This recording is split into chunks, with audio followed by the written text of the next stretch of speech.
முக்கியமாக வந்து ஆனந்தல் ராயோடைய ரைட்டிங்காக இந்த படத்தில் கேரக்டர்ஸுக்கு நிறைய எழுதியிருந்தாரோ அப்படின்றது எனக்கு ஃபீல் ஆச்சு.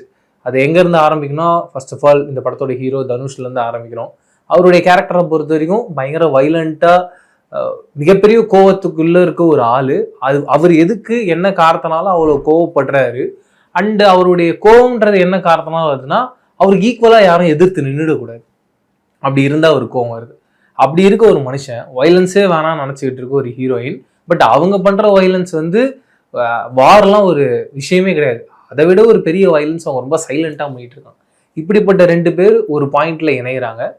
அவங்களுடைய லைஃப் ஜேர்னி எப்படி இருக்க போகுது, அவங்க இணைஞ்சதுனால 2 பேருடைய வாழ்க்கையும் எந்த அளவுக்கு செதஞ்சு போகுதுன்ற காட்டக்கூடிய ஒரு கதையாக தான் இந்த தேரி இஷ்க்மேன் இருக்கு.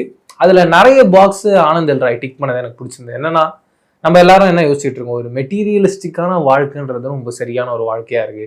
அதுல நம்ம அச்சீவ் பண்ணிட்டானாலே லைஃப்ல சக்சஸ் ஆன ஒரு ஆள். எக்ஸாம்பிள் நீங்க பாருங்களேன், நம்ம வீட்டில் வந்து ஒரு சில பேர் ரொம்ப ஏழையா இருப்பான். ஒரு ஆள் ஃபேமிலியில பொறுத்த வரைக்கும் அந்த செயினை பொறுத்த வரைக்கும் அவங்களுடைய வாழ்க்கையும் சந்தோஷமா தான் இருக்கும். அப்படியே கட் பண்ணீங்கன்னா நம்மளே நிறைய பணக்காரங்க இருப்பான், அவங்களுடைய வாழ்க்கையும் சந்தோஷமா இருக்கும். ஆனா உள்ள போய் பார்த்தா தான் தெரியும் யார் யார் வீட்டுல என்னென்ன பிரச்சனை இருக்கு, யார் யார் என்னென்ன கோ த்ரூ பண்ணி வந்துட்டு இருக்காங்க. ஆனா இந்த சந்தோஷன்றது 2 பேருக்குமே ஒன்னா தானே இருக்கு.